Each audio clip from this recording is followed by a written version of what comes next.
Neat కు హాజరైన విద్యార్థినుల పట్ల అమానవీయంగా ప్రవర్తించిన టీచర్లను సస్పెండ్ చేసింది కేరళ ప్రభుత్వం. నీట్ నేపథ్యంలో కేరళ కనూరులోని ఓ పరీక్ష కేంద్రం విద్యార్థులతో దారుణంగా ప్రవర్తించారు. దుస్తులు తొలగించి ఎగ్జామ్ హాల్లోకి రావాలని ఆదేశించారు. దేశవ్యాప్తంగా నిరసనలు వెల్లువెత్తడంతో సీరియస్ గా స్పందించిన అధికారులు టీచర్లపై వేటేశారు.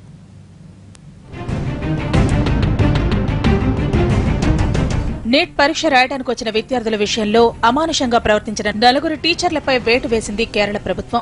ఈ నెల 7వ తేదీన నీట్ సందర్భంగా కఠిన నిబంధనలు విద్యార్థుల పాలిట శాపంగా మారాయి. డ్రెస్ కోడ్ వల్ల విద్యార్థులు దారుణ పరిస్థితులు ఎదుర్కొన్నారు.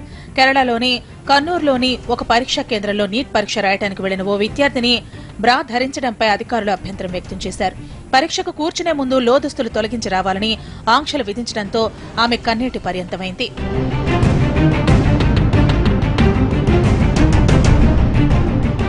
దేశవ్యాప్తంగా అనేక మంది విద్యార్థులకు ఇలాంటి పరిస్థితి ఎదురైంది. దీంతో సర్వత్రా విమర్శలు వచ్చాయి. అటు జీన్స్ వేసుకున్న వారికి కూడా ఇబ్బందులు తప్పలేదు. పొడవు చేతులు చొక్కాలు వేసుకొస్తే కత్తిరించేశారు. హెయిర్ పిన్స్, హెయిర్ బ్యాండ్స్ కూడా తీసివేయించారు. నీట్ పరీక్షకు సంబంధించి ఇంత అవమానకరమైన పరిస్థితులను ఎన్నడూ ఎదుర్కోలేదని విద్యార్థినులు ఆవేదన వ్యక్తం చేశారు. ఈ ఘటనపై కేరళ మానవ హక్కుల కమిషన్ దర్యాప్తునకు ఆదేశించింది. విద్యార్థుల మానవ హక్కులను ఉల్లంఘించే చర్యగా ఈ సంఘటనను పేర్కొంది. ఈ వ్యవహారంపై ప్రభుత్వం సీరియస్ గా స్పందించింది. విద్యార్థినుల పట్ల అమానవీయంగా వ్యవహరించిన 4 టీచర్లను సస్పెండ్ చేసింది.